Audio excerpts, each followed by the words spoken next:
দেখে তো খুব ব্রিলিয়ান্ট মনে হচ্ছে। দেখি কিছু প্রশ্নের উত্তর দেন, তাহলেই বুঝের পামনি আপনি ক্যাঙ্কা ব্রিলিয়ান্ট।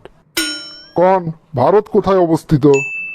কি ব্যাপার, আমার সাথে আমার বন্ধু ভারত আছে ভাইবা দিবের, তার কথা স্যার কেমনে জানলো? উই তো এখন টয়লেটে গেছে। স্যার, ভারত এখন টয়লেটে অবস্থিত। হ্যাঁ, এলে কি আবল তাবল উত্তর দিচ্ছেন? আচ্ছা কন তো, ঘুম পাইলে আমরা বিজনেস কেসক যাই? এটা তো খুব সহজ স্যার, বিজনেস আমাদের কাছে আসে না, এজন্য আমরা বিজনেস যাই। বাহ, ফাইন। আচ্ছা কন তো, পৃথিবীর আকার কেমন? পৃথিবীর আকার হচ্ছে স্যার গোলাকার।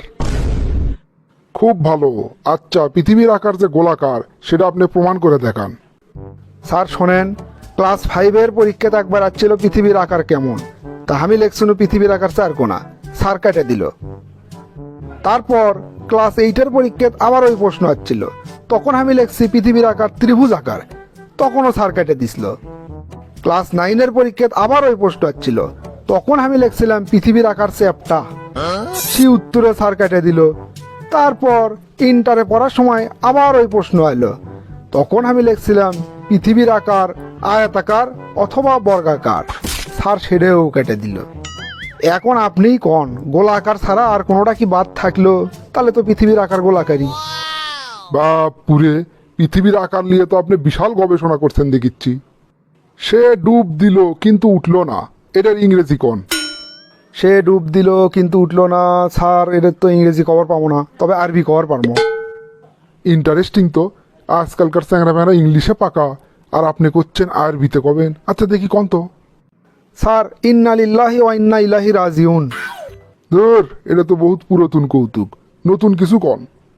এমন একটা জায়গার নাম কন যেটা পুরুষ বানাছে কিন্তু যাবার পায় না। প্রশ্নটা তো খুব জটিল, তবে আমার কাছে উত্তর নাই, ইনকা কোনো প্রশ্ন নাই। এটা হবে sir ladies toilet. Ladies toilet পুরুষেরা ঠিকই বানায়, কিন্তু পরবর্তীতে আর কোনো দিন যাবার পায় না। বেশ ফাইন, বেশ ফাইন। আচ্ছা কন তো, বিবিসি এর পূর্ণরূপ কি? বিবিসি তো স্যার আমার বন্ধু বল্টুগের কোম্পানির নাম। হ্যাঁ, কি কন? বিবিসি বল্টুকের কোম্পানির নাম? হ স্যার, বিবিসি মানে হচ্ছে বল্টু বিস্কুট কোম্পানি। ধুর, বলদের বাচ্চা চিকুম্বুরা। স্যার এটাও হয়, স্যার এটাও হয়। ঠিক আছে, ঠিক আছে। আচ্ছা কন তো, যীশু খ্রিস্ট, শ্রীকৃষ্ণ, গৌতম বুদ্ধ, এনাদের মধ্যে মিল কোথায়? স্যার এনাদের মধ্যে মিল হচ্ছে এনারা সবাই বিখ্যাত লোক, আর সবচেয়ে বড় মিল হচ্ছে সগলি ছুটির দিনে জন্ম লেছে। হ্যাঁ, এটাই তাদের মধ্যে সবচেয়ে বড় মিল। আচ্ছা, ইতিহাস থেকে একটা প্রশ্ন ধরি, আকবরের জীবনকাল কত? স্যার আমাকে কোনো বইয়ের তো আকবরের জীবনকাল লেখা নেই, তা আমি কেমনে সেটার উত্তর দেবো? পাগল নাকি? ইতিহাসের সব বইয়েতে আকবরের নামের নিচেই লেখা আছে 1524 থেকে 1605, মানে 1524 সালে জন্ম লেছে, 1605 সালে মারা গেছে। কি কন স্যার, এটা আকবরের জীবনকাল? আমি তো ভাবছি এটা আকবরের মোবাইল নাম্বার।